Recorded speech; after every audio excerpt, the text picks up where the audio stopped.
মাছের মাথা উল্টে আজ থেকে ভাত কাপড়ের দায়িত্ব তোমার আমি নিলাম। আজ থেকে ভাত কাপড়ের দায়িত্ব তোমার আমি নিলাম। তুমি বলো আর কি দায়িত্ব নেবে বলে দাও। হ্যাঁ তুই ভাত না, কাপড় বলতে সব হবে কিছু কি দায়িত্ব। দায়িত্ব। হ্যাঁ। কি দায়িত্ব বলে দাও। সব কিছু বলে দাও। তুমি যা যা নেবে সেটা বলে দাও।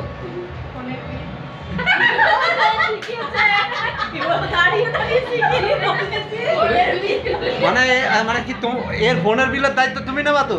ও ঠিক আছে, তাহলে কোনো খরচা নেই তোমার। হ্যাঁ। রিল বানানোর দায়িত্ব হয়েছে।